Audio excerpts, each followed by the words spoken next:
Hey guys, what's up? I'm Sci-Hi, and welcome to my first ever Explorer deck tech. That's right, I have finally taken a little bit of a break from Historic and decided to check out what this Explorer format is all about on Magic Arena.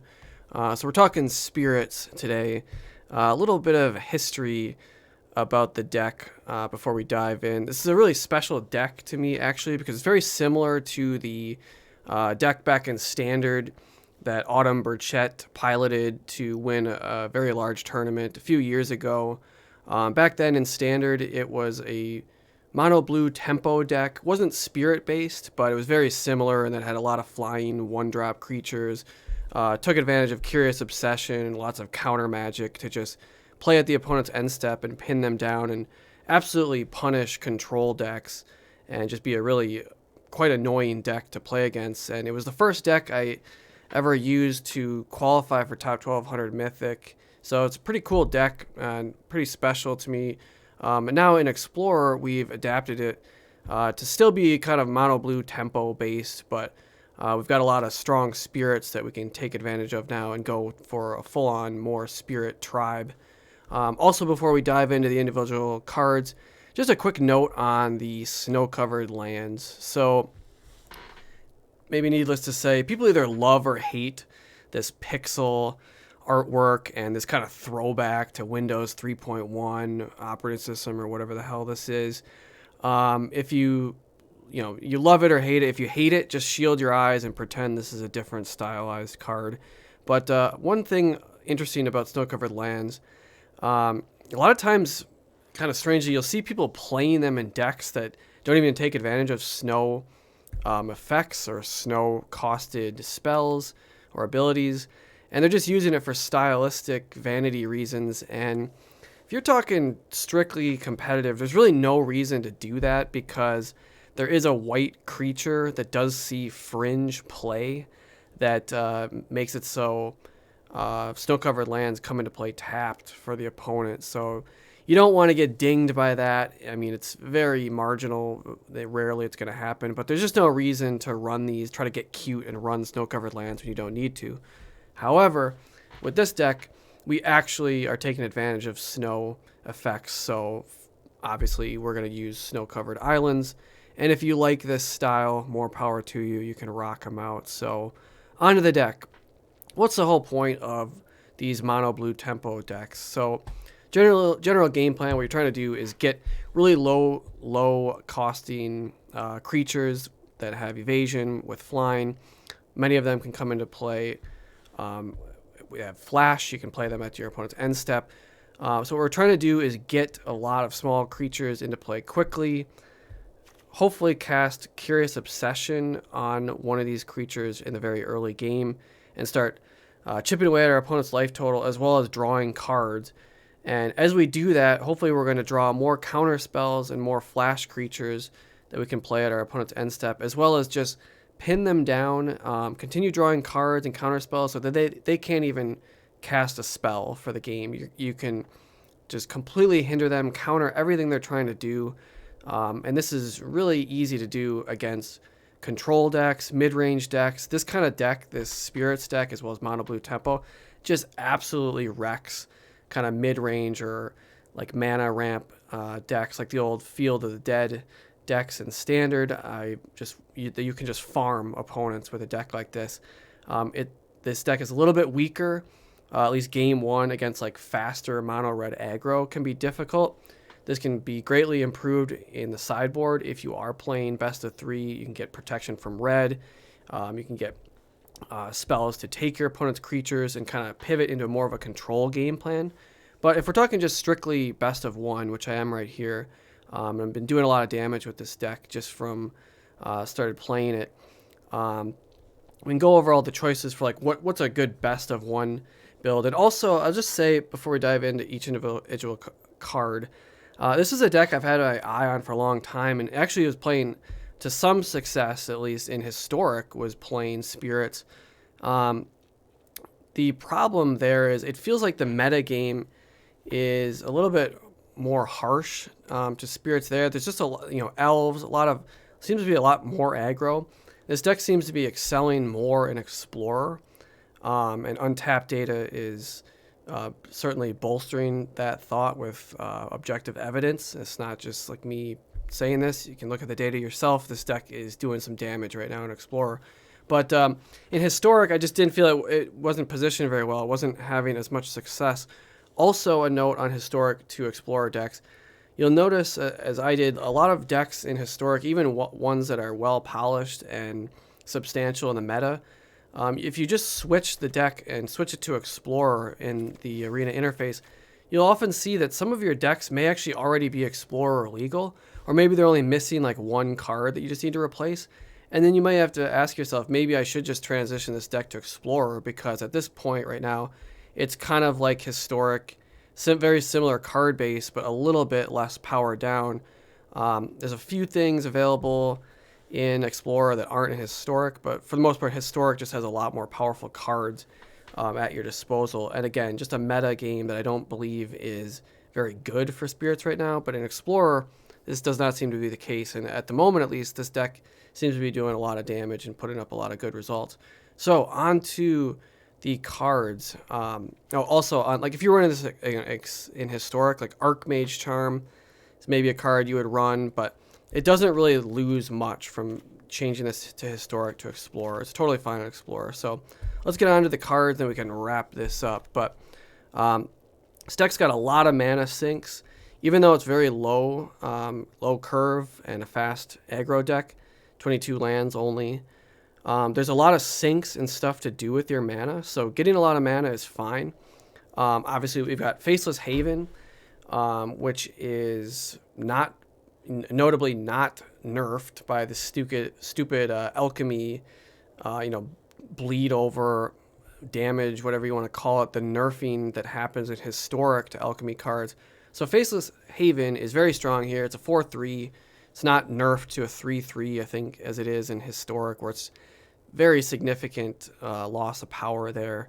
But here it absolutely shines. This is one of the most aggressive creature lands ever printed. I mean, at only 3 activation costs of any snow land. It doesn't even have to be the island. It could be another Faceless Haven, because it is a snow land itself. You can turn it into a 4/3 spirit, because it has all creature types. So it's going to get buffs from other spirit lords as well. So awesome card against control.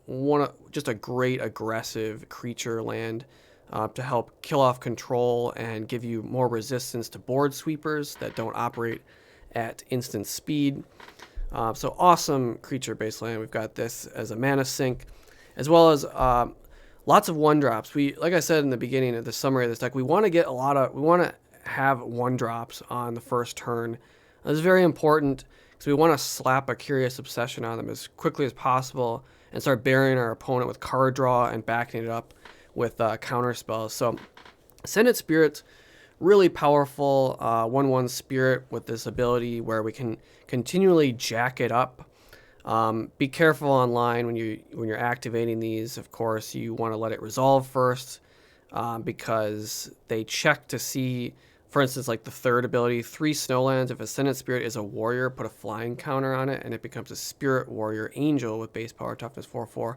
So that just means you got to resolve each ability subsequently before you activate the next one.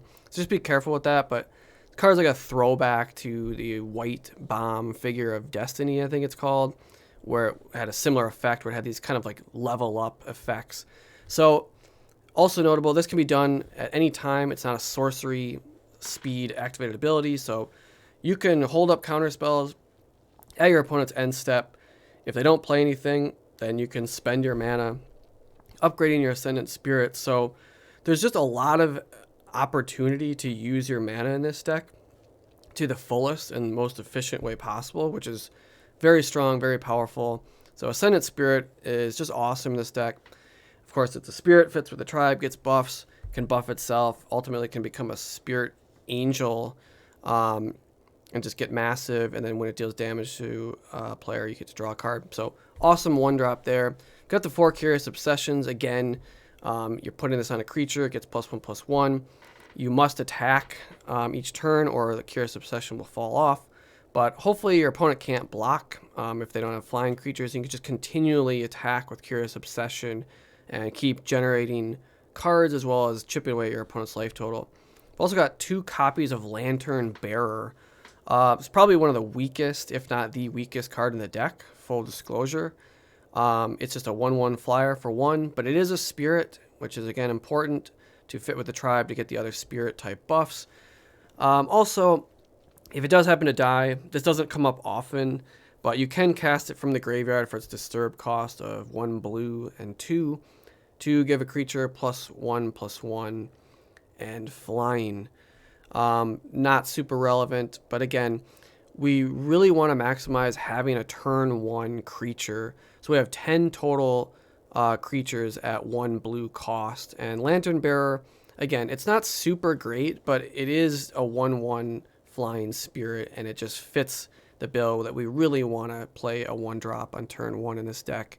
It's very, very important to stay above the damage race and be the aggressor in the match.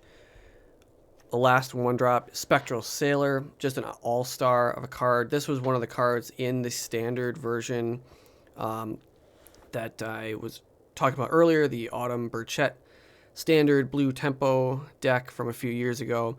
Really strong spirit, 1/1 flash flying. Flash is nice, get to play it at our opponent's end step. That's a theme in the deck, playing. Most of the time, you want to be playing your opponent's end step. This just makes it difficult for your opponent. It's a difficult deck to play against because you don't know what your opponent has. Do they have counter spells? Do they have more creatures that are coming down? Do they have both?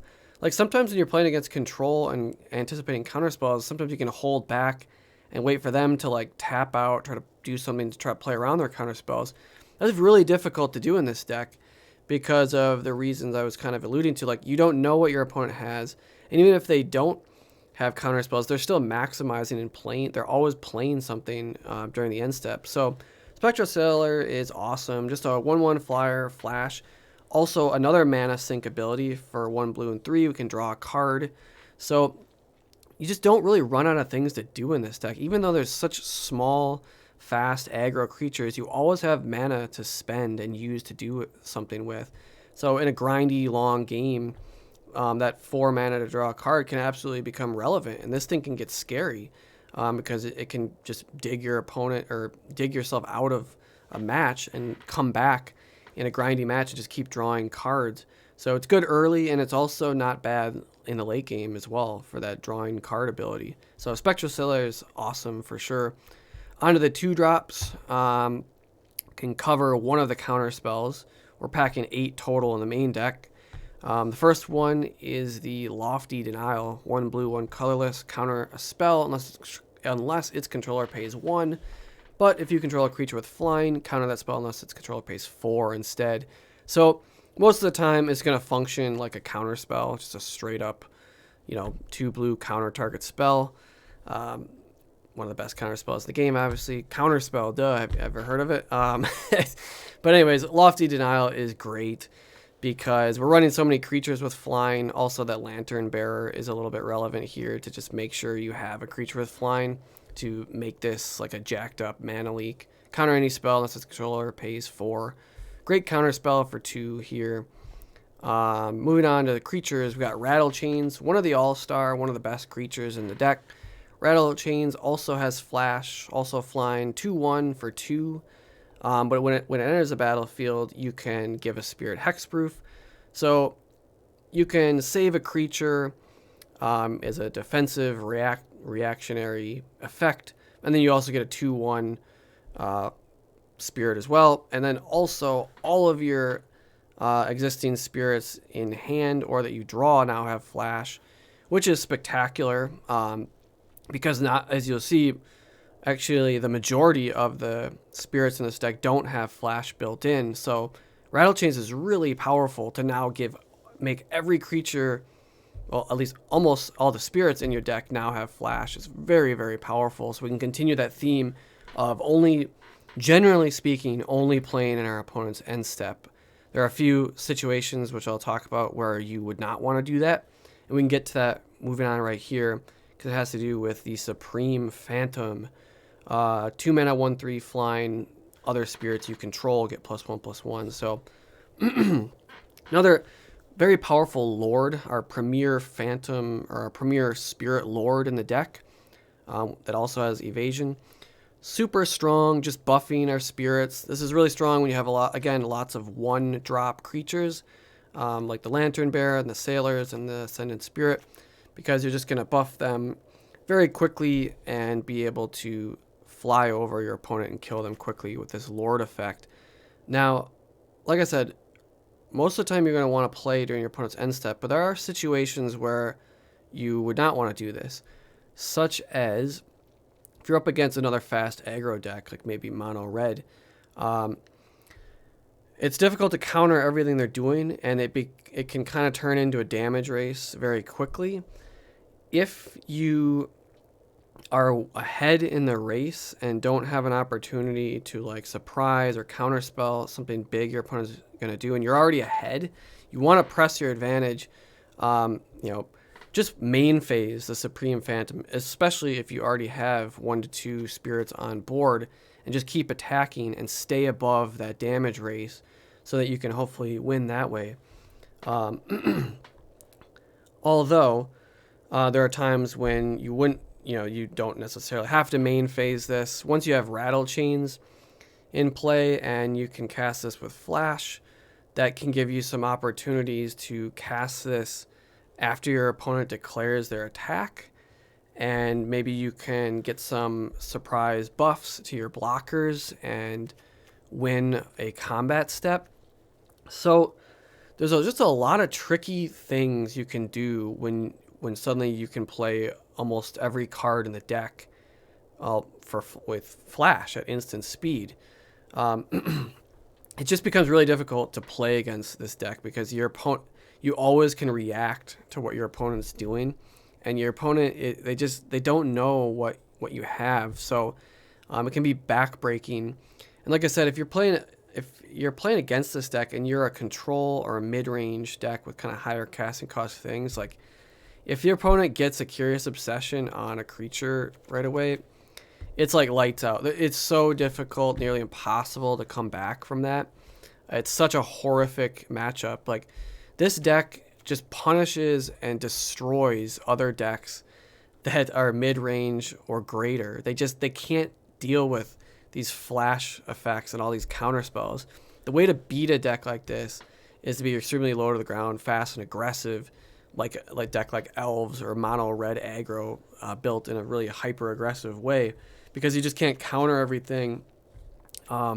This deck does fare a little bit better against those decks than the old standard version, the non-spirit blue tempo version that was a little bit more counter spell heavy. This version is a little bit lighter on the counter spells. My version, I've got 8 total, which is maybe a little bit higher than normal, but we've got a healthy amount of spirits as well, so it's really a good healthy amount of disruption and counter spells, but with a lot of spirits as well to even win damage races against hyper aggressive decks like Elves or mono red aggro. So it's really strong, and like I said, it absolutely punishes decks with higher casting cost spells. But anyways, moving on, covered the 2-drop creatures. We can get to the 3-drops now. Geistlight Snare, not really a 3-drop, but this is your other counter spell in the deck. Relatively newcomer to the Spirit tribe. Awesome artwork, as well as just an awesome card. Generally speaking, this functions like a mana leak. For a 2 mana counter target spell, this controller pays 3. Because it says the spell costs 1 less to cast if you control a spirit, but it also costs an additional 1 less to cast if you control an enchantment, which of course, very often we will have a spirit as well as a Curious Obsession on it. And then this is now a mana leak counter target spell unless its controller pays 3 colorless for only 1 blue. This becomes a 1 mana leak. It's just absolutely awesome. Crippling tempo, awesome counter spell. We're packing 4 of them. Is like the premier counter spell for the Spirit tribe at this point. So very powerful card. Moving on to the actual 3-drops, we got our second Lord. I'm packing 4 copies of Patrician Geist, 2/2 flyer, Spirit, Other spirits get +1/+1, and spells you cast from your graveyard cost 1 less to cast. That last sentence, almost never relevant. I guess it could lower the Lantern's Lift by 1 colorless, if that's what you're going for. Hey, cool. But anyways, it's not super relevant, but hey, we'll take it. Not really building around that third sentence at all. We're just playing this card, of course, because it's another flying 2/2 spirit that buffs every other spirit. Moving on, we've got 2 copies of another disruption / creature spell, Brazen Borrower. Just awesome. All-star bomb of a card. 2 mana Petty Theft. We can bounce any non-land permanent at instant speed. If we even have 5 mana, we can continue and play the Brazen Borrower from the Adventure Zone. Super powerful card. It is not a spirit, but there's kind of a flex spot these last 4 cards that we're going to look at. But Brazen Borrower is just a fine choice, especially in just a blind meta open game 1 situation. We've got a 3/1 flash flyer that's already fitting the theme of what we're trying to do. It's a shame it's not a spirit. It would be really busted over the top. If it was a spirit, I'd be running 4 of these, no question about it. The fact that it's not a spirit, I'm on 2 of them. But very powerful, very fits with the theme, just not a spirit. But being able to bounce anything can save you in certain situations. You get rid of Solemnity against the Solemnity 9 lives lock. You could bounce an Anax that just got Embercleave attached to it to try to survive another combat step. Just Brazen Borrower is just a phenomenal card. 2 cards in 1. 2 great cards in 1, really. So awesome card, running 2 copies.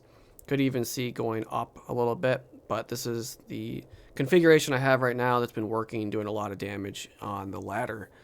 Moving on to the last card. It's maybe a little bit of a stranger looking one, but trust me, Icon of Ancestry is legit. This is a real card.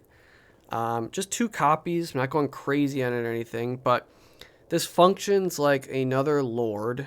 It's a 3 mana artifact. As it comes into play, we choose a creature type. Obviously, we're going to choose Spirit. Creatures you control that chose a type get +1/+1. So it's like Patrician Geist. It's just a 3 mana anthem effect, buff all of our spirits. But then it has a very useful and interesting grinding ability. The last ability of this card is 3 mana. Look at the top 3 cards of your library. You may reveal a creature card of the chosen type from among them and put it into your hand. Put the rest on the bottom of your library in a random order. So this is really it's just 2 more copies of an anthem effect, but also having 2 more copies to for those grindier games, just an ability to card draw and card selection to just, again, more mana sink. Just keep on finding spirits. It should be hard to run out of things to do with this deck. Like I said, there's just all these different mana sinks between the Icon of Ancestry, the Faceless Havens, the Spirit, the Sailor. You've almost always got stuff to spend your mana on, even though we just got a bunch of stupid 1 mana dorks. There's just all these powerful effects where we can dump and hose our mana into for powerful effects, whether it's drawing more cards, attacking from a different vector with Faceless Haven, kind of evading board sweepers, Wrath of God type effects, Anger of the Gods, etc. This Ascendant Spirit, again, dumping all of your mana in and buffing this. So there's all these ways to just dump your mana. So this deck's been doing a ton of damage right now in Explorer. I've just started playing it, and it's a blast. It's just backbreaking against certain decks. And honestly, like, a lot of people are trying and experimenting a lot of different decks right now in Explorer because it's fun and it's a new format. So people, of course, are going to try fun new brews. And a lot of the times, they're not going to be successful. And a deck like this is like, it's the fun police. And you can farm these opponents and just get a lot of wins with a deck like this. So it's it's really tight. It's really sick deck. Super powerful, extremely irritating, and can feel hopeless to play against this deck if it's a bad matchup. Like I said, if you're a mid-range or a control deck, this deck is just a pain in the ass to play against. So really cool. This is what I'm rocking with for the next few days in Explorer while I continue to just kind of grind the ladder and try to move up the ranks.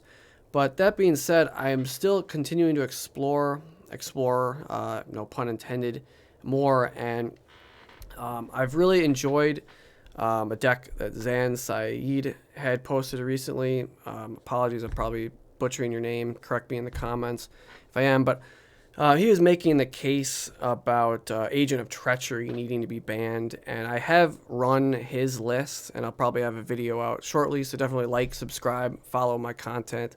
We'll talk about all kinds of competitive decks and strategies on this channel. But stay tuned. Like I said, follow along, subscribe. I'll put out some videos talking about my opinions on Agent of Treachery, as well as his deck list I piloted, and to a lot of success. But we'll save that for another video. But it's a really cool Indomitable Creativity deck with Agent of Treachery. And I will just say, like, I do not really understand why Agent of Treachery is legal in Explorer as well. I agree with Zan. If it's not legal in Historic, why is it legal in Explorer? It doesn't really make a lot of sense to me, because some of the offenders to cheat into play are all still existing there. I guess, Winata is gone, but whatever. I don't know. We'll save this for another video. But anyways, this is Spirits. I hope you guys like it. Let me know what you think about this configuration and about some of the flex spots. Didn't do a sideboard dive today, but this is strictly just talking best of one, but may in the future talk about sideboards. There's definitely a lot of viable options to shore up some of the weaker matchups for this deck. So loving the deck a lot. It's been a lot of fun, and like I said, it's backbreaking and just feels hopeless against a lot of decks. So it's fun to be on the winning side and have the right cards and the right deck in situations like that. So anyways, guys, I'm Sci-Hi. This is my first Explorer deck tech in Spirits. Hope you like it. Good luck on the ladder, and peace.